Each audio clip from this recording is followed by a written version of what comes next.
Chaque dimanche, c'est les cultes d'adoration dans tous nos sièges. Sassez et ressassez les temps forts de ces rendez-vous à Kinshasa et ailleurs dans Commentaires de l'adoration.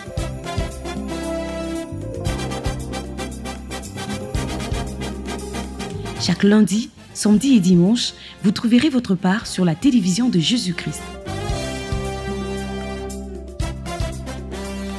C'est parti pour un autre numéro de votre émission Commentaires de l'adoration. Il est question de sasser et ressasser les moments importants qui ont marqué le culte d'adoration de ce dimanche 2 juin 2024, ici à Kinshasa, la capitale de la République démocratique du Congo. Mesdames, Messieurs, bien-aimés dans le Seigneur Jésus-Christ, merci de votre indéniable fidélité à la télévision de Jésus-Christ CVV International. 2 temps forts donc étaient au rendez-vous. Ce culte a été placé sous le thème Jésus-Christ et le Dieu du tout à coup. Deuxième culte donc après la Pentecôte que nous avons célébré avec faste au ministère chrétien du combat spirituel le 19 mai dernier. Le culte donc d'hier, la Cité de Triomphe, a connu la sœur Elisabeth Longi l'a si bien dit, 2 temps forts. Le premier sur le témoignage du couple Zazito, l'homme est angolais, la femme est congolaise, un couple qui nous a démontré véritablement qu'en Jésus-Christ, les ténèbres ne règnent pas toujours. En deuxième temps fort, nous avons été immensement bénis par un message puissant du berger sentinelle Papa Alain Gabriel Olangui autour du deuxième tout à coup qui a eu lieu après la Pentecôte. Vous espérant, mesdames et messieurs, très bien installés, commençons tout d'abord par le tout premier temps fort. Il s'agit bien du témoignage du couple Zazito Neito Paolo, comme papa l'a si bien dit. Maman Esther, qui est l'épouse de papa Paolo, vient d'une famille où il y a plusieurs condamnations. C'est nous tous d'ailleurs, hein? Nous venons de familles très compliquées avec des backgrounds spirituels qui laissent largement à désirer. Nous les découvrons au ministère chrétien du combat spirituel. C'est donc pour cela qu'il est important quand nous venons au Seigneur Jésus-Christ à travers la bannière du combat spirituel de comprendre les condamnations qui pèsent sur nous. Et donc notre maman était justement en proie à 1001 condamnations dont la plus importante était celle-ci.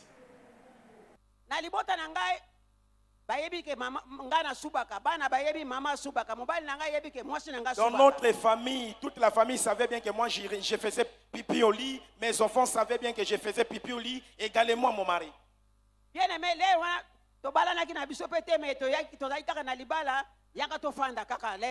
À cette époque, on vivait la fornication.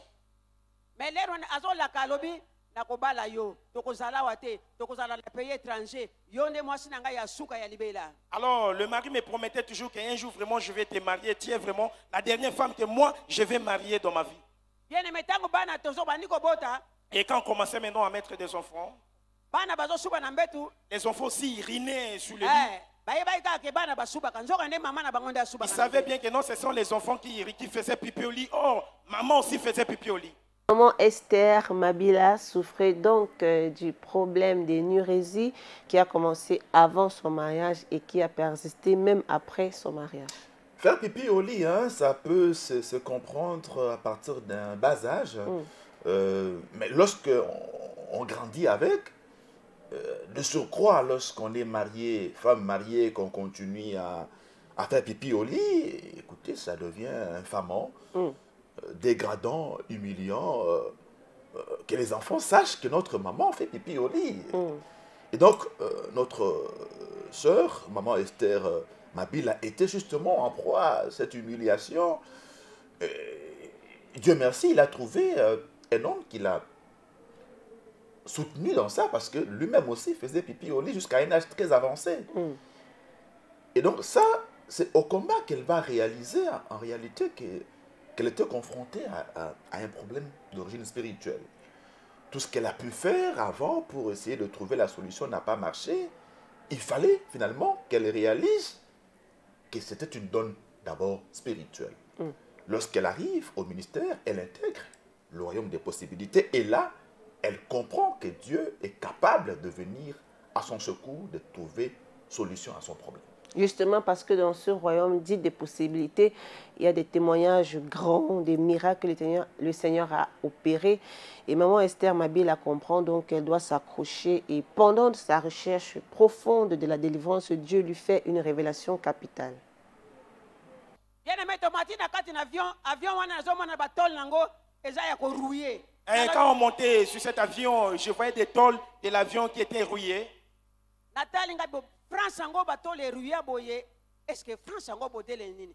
Mais quel avion, des tôles sont rouillées en voyage en France, en tout cas, ça m'avait fait étonner. Alors, maman,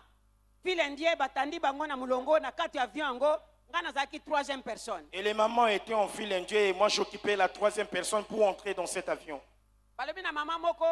Allez, fouta billet. Maman a subi. Et quand on exigeait à la maman de payer le billet, les billets en question c'était l'urine.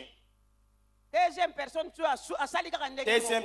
a fait la même histoire, elle a pissé, elle a payé le billet. J'étais étonné, arrivé à mon tour, on m'a dit, paye aussi le billet. Non, moi je n'ai pas besoin de pisser au lit, en tout cas je ne pisserai pas. Si tu ne fais pas pipi ici, en tout cas, tu vas voir l'histoire que nous allons faire contre toi. Et je disais que vous n'allez rien faire contre moi au nom de Jésus-Christ. Et je voyais l'avion qui descendait. Les portiers étaient ouverts. Tout le monde, et même les rois, descendaient pour prendre ta chante. C'est au nom de Jésus-Christ que moi j'avais cité. Gloire à Jésus. Moi aussi j'ai pris ta chante, bien aimé. On m'a poursuivi jusqu'à ce qu'on m'avait arrêté. Alors, maman, toi tu n'as pas payé les billets, tu n'as pas pissé. Vous ne pouvez jamais suivre quelqu'un qui vient de l'aéroport à la maison pour exiger de payer les billets. Non. Sinon, je vais vous porter plainte. Un peuple sans révélation est un peuple sans frein. La Bible nous le dit clairement. Et l'apôtre Paul a enchaîné que moi donc, je combats non pas combattant l'air, je combats avec précision. Et donc, Maman Olangui nous disait que la révélation va raccourcir ton combat. Et cette dame a justement compris l'origine de ce mal. Et en ce moment-là, la solution n'a pas tardé. Avant donc de commenter cette révélation, soulignons la foi qui a été communiquée à Maman Esther lorsqu'elle arrive au royaume des possibilités. Partant des témoignages qu'elle écoutait, Papa et Maman Olangui nous disaient que lorsque nous témoignons, ce sont les enseignements. Donc, ces témoignages ont eu un effet galvanisant, révigorant, de la foi de Maman Esther, qui a vu des femmes guéries du VIH-Sida, guéries du cancer, des hommes miraculeusement visités par le Seigneur. Ça a remonté sa foi. Ça lui a dit, mais écoute, ce que toi tu as là, c'est minime par rapport à ce que d'autres avaient. Voilà pourquoi au ministère, le témoignage occupe une place de choix. Lorsque nous témoignons, nous ne savons pas l'effet que ça produit dans la vie de ceux qui nous écoutent. Donc, lorsque le Seigneur permet à quelqu'un de témoigner, il doit se dire que je suis un canal par lequel Dieu parle à son peuple. Lorsque aussi quelqu'un passe devant nous pour témoigner, nous devons nous mirer à travers son témoignage pour pouvoir tirer des leçons qui vont dans le sens de renforcer notre foi en Jésus. Parce que nous avons ce Dieu qui ne fait exception de personne. Donc s'il a visité ma soeur Elisabeth qui témoigne devant moi, c'est que ce Dieu-là aussi est capable de me visiter, à condition seulement que je me mette dans l'état qui permettra à ce Dieu de pouvoir accomplir sa parole dans ma vie. Donc, Maman Esther a eu la révélation qui a servi de clé de voûte à la solution à son problème. Devant ce problème donc humiliant pour Maman Esther Mabila, Dieu lui fit donc une très grande révélation selon laquelle elle était la source d'approvisionnement en carburant dans le monde des ténèbres pour les voyages astraux. Au ministère chrétien du combat spirituel, le couple Olangui martelait sur le verset biblique de base dans ce ministère, Jean 8, 32. Vous connaîtrez la vérité et la vérité vous affranchira. Alors, lorsque Papa Olangui décortique les 8 questions fondamentales pour connaître la vérité, il parle de la première question. Qui suis-je? Autrement dit, lorsque nous venons au ministère, nous avons une identité spirituelle qui nous a été collée dans le monde des ténèbres. Et c'est celle-ci qui sert de pivot à tout ce que nous sommes en train de vivre. Alors, Papa Olangui nous dit, par rapport à votre problème, posez-vous la question, qui êtes-vous? Qu'est-ce que vous faites dans le monde spirituel? Et donc, cette maman Esther Mabila, elle est aux prises avec le nurésie qui l'accompagne jusque dans son foyer, au point que les enfants savaient que leur maman faisait pipi au lit, c'est qu'eux-mêmes, les enfants ne faisaient pas. Et donc, cette femme-là, en réalité, était utilisée dans le monde spirituel. Ces urines-là, chaque nuit, servaient spirituellement de carburant pour faire fonctionner les engins, les aéronefs du monde des ténèbres. Donc, spirituellement, elle était en train de fournir du carburant pour les voyages des sorciers. Elle participait à ces voyages-là. C'est comme ça que, comme les sorciers voyagent tous les jours, eh bien, elle aussi devait faire pipi au lit tous les jours, quel que soit l'environnement.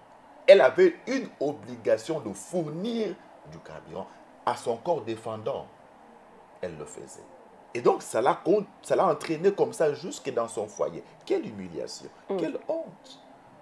C'est lorsqu'elle arrive au combat qu'elle se remet en cause. Et là, Dieu lui montre clairement le rôle spirituel qu'on lui avait attribué. Et cette fois-là, par la prière, elle refuse de leur fournir du carburant. Elle tente même de faire pipi, mais ça ne sort pas. Elle leur répond que je n'arrive pas. Et là, c'était la fin, justement, de la condamnation. Et depuis ce jour-là, elle a compté 1 mois, 2 mois, 3 mois, 1 année. Et ça fait aujourd'hui 12 ans depuis qu'elle a refusé de leur fournir du carburant dans le monde spirituel. Physiquement, elle ne fait plus pipi au lit. Donc, il est important que nous allions à la source de notre problème pour découvrir la racine. C'est en ce moment-là que nous aurons la délivrance. Et Dieu soit loué parce qu'il a récompensé, il a honoré la foi de sa fille, qu'il a cherché avec assiduité au royaume des possibilités à travers son programme, les bien-aimés de Jésus-Christ. Alléluia. La délivrance obtenue par Maman Esther Mabila nous interpelle à plus d'un titre. Nous qui nous disons chrétiens, combattants de surcroît, nous vivons des situations qui perdurent des années et des années. Sommes-nous déjà posé la question de savoir qu'est-ce qui est l'origine de ce problème? Quelle est ma réelle identité? Comment suis-je manipulé dans les ténèbres? Et si tu cherches vraiment le pourquoi, Dieu Tout-Puissant va se révéler à toi, comme ce fut le cas de Maman Esther Mabila. Tu seras peut-être déchargé d'un fardeau, d'une situation honteuse, humiliante, que tu ne peux même pas expliquer à quelqu'un. Serons seulement au pied de Jésus, là où il faut, il nous attend pour notre libération. Les condamnations avec leurs versants, les uns qui apparemment tentent de s'opposer aux autres, mais qui véritablement tous participent à un même objectif. Alors, lorsque notre maman trouve la solution à ce problème-là, elle se dit que tout allait baigner comme dans de l'huile au niveau de son foyer, ne sachant pas que la condamnation allait changer de forme. Et donc, elle qui cohabitait avec cet homme-là, avec qui ils ont eu 4 enfants, cet homme angolais, Papa Paolo, avait l'habitude de voyager, d'aller en Angola, de passer 2, 3, 4 mois, revenir et tout. Mais voilà qu'un bon jour, il s'en va pour ne plus revenir. Et il met comme ça 25 ans. Papa Paolo laisse ainsi, ou abandonne ainsi, celle qui était, entre guillemets, son épouse, qu'il avait juste prédotée, mais avec qui ils ont eu 4 enfants. Et donc, il abandonne comme ça une femme et 4 enfants à Kinshasa. Il est dans les bras d'une autre femme en Angola, et leur relation, leur idylle évolue jusqu'au point où il épouse cette femme-là. Papa Paolo, de temps en temps, il va au Portugal, il revient, et donc il fait table rase de la femme qu'il a laissée à Kinshasa avec 4 enfants. Dieu merci, de temps en temps, il arrivait à envoyer des frais de scolarité des enfants à Kinshasa. Mais cette femme qui est restée, Maman Esther, ne pouvait plus s'épanouir véritablement. elle se retrouvait dans un état de dénouement, d'abandon. Elle et ses 4 enfants, et c'était pénible, et ça lui a permis davantage de chercher la face du Seigneur. Eh bien, Papa Christophe, il y a des histoires qui peuvent se raconter comme un film, mais les vivre, c'est autre chose. C'est douloureux. Un monsieur qui abandonne celle avec qui il cohabite de plusieurs années, avec 4 enfants, et va rester avec une autre femme qu'il marie même officiellement, sans remords, sans se demander comment vont mes enfants. Ça, c'est l'œuvre du diable. Au combat spirituel, on nous dit que après une victoire, c'est le combat. Donc, il ne faut pas dormir sur ses lauriers. Voilà pourquoi le thème de 2024 nous demande de nous réveiller et de rester éveillés, comme le dit bien notre berger sentinelle, Papa Alain Gabriel Olangui. Donc, la dame est guérie, délivrée de l'énurésie, sans savoir qu'un autre combat de divorce l'attendait, ou de séparation de corps l'attendait. Le mari ne l'a pas quittée lorsqu'elle faisait pipi au lit. Non. Mais le mari la quitte après avoir été délivré de l'esprit d'énurésie. Vous voyez? Donc, ne nous trompons pas. L'ennemi rôde tout autour de nous tel un lion rugissant. Il cherche la moindre brèche pour s'engouffrer. Donc, ne disons pas, bon, voilà, maintenant on se la coule douce parce qu'on a la victoire. Non, le diable est là, le combat est permanent. Et donc, Dieu merci, Dieu merci. Alléluia. Que notre maman Esther a digéré et géré ce problème dans la présence du Seigneur au sein du département de bien-aimé. Elle est restée là, priant matin, midi et soir pour trouver la solution à ce problème. Dieu merci, elle connaissait déjà ce qui était à la base de cet abandon dont elle était victime, elle et ses 4 enfants. Tu vois ton mari, pardonne-le. Pardonne ton mari. Ce n'est pas lui. C'était la cause de ta maman. Ma maman qui m'a mis au monde. Ma maman biologique, et un jour je les voyais, qu'est-ce que j'ai trouvé en elle? Je voyais mon mari qui était assis sur une chaise. C'était physiquement. Maman a pris un truc, une plante. C'était la feuille de mangue. Elle a placé des instruments là-dedans.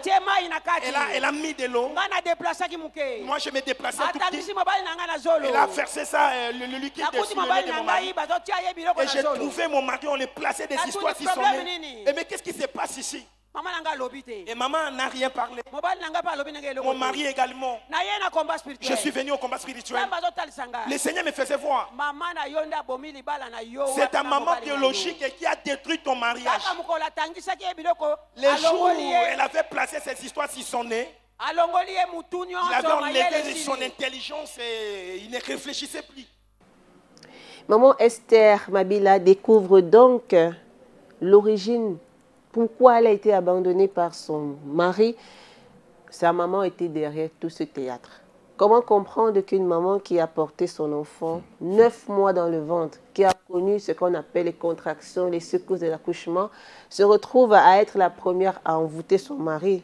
Ça nous rappelle exactement le verset biblique de Zacharie 13, le verset 6, où la Bible déclare: et si l'on me demande d'où viennent ces blessures que j'ai aux mains, je leur dirai, je les ai reçues de la maison de ceux qui étaient censés m'aimer. L'amour maternel s'est transformé à des actes incompréhensibles, inexplicables, qu'on appelle au ministère la sorcellerie.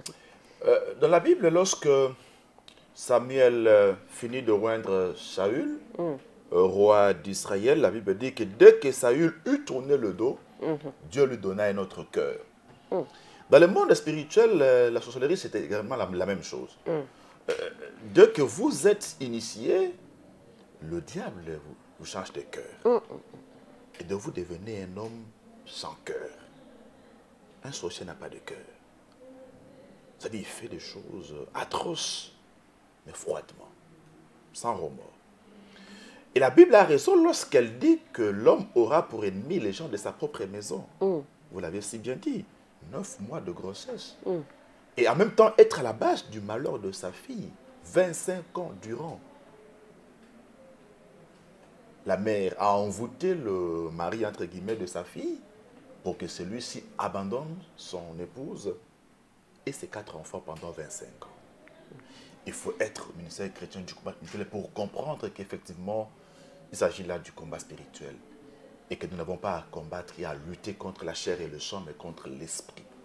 Donc, c'est l'esprit de la sorcellerie qui était dans sa mère, qui a amené celle-ci à envoûter cet homme-là, qui est parti, qui a complètement oublié la femme et les 4 enfants. Dieu merci, avec le temps, il a réussi à ouvrir un tout petit peu l'intelligence de cet homme qui a commencé à envoyer l'argent pour la scolarité des enfants. Par la persistance dans la prière, Dieu, qui est le maître des temps et des circonstances, a vu le cœur de sa servante qui était engagée pleinement à la recherche profonde des causes départ de son mari, la recherche de sa délivrance.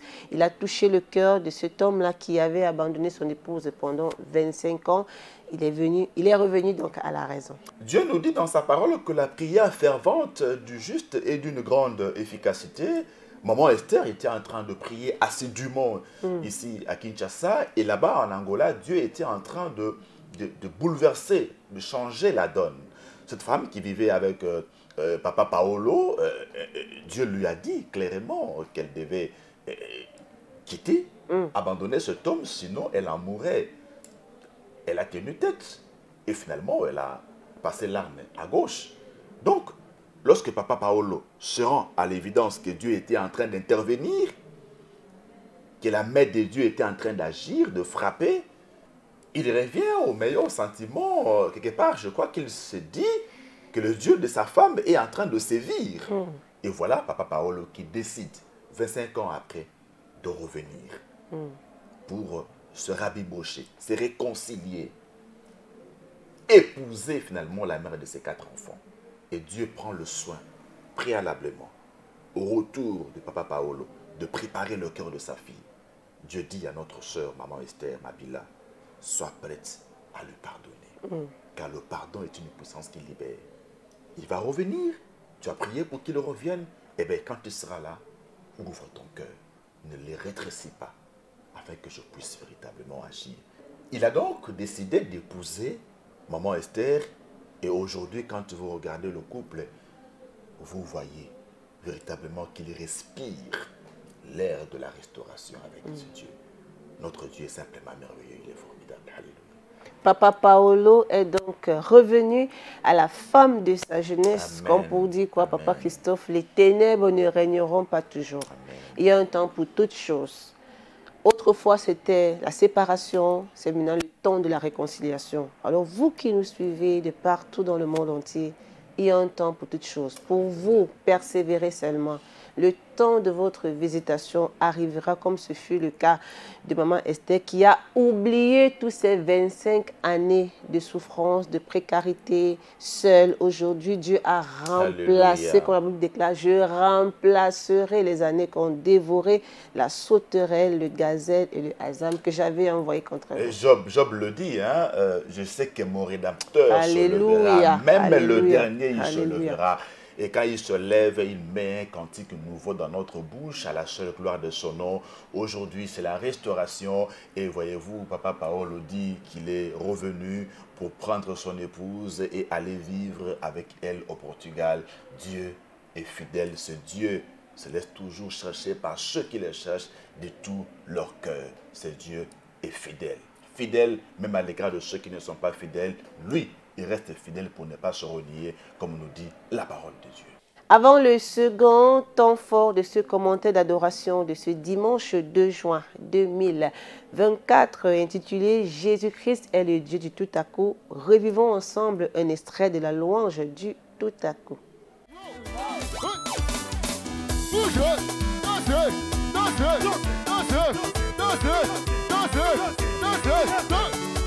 Aïe, aïe, aïe, aïe, aïe, le baco!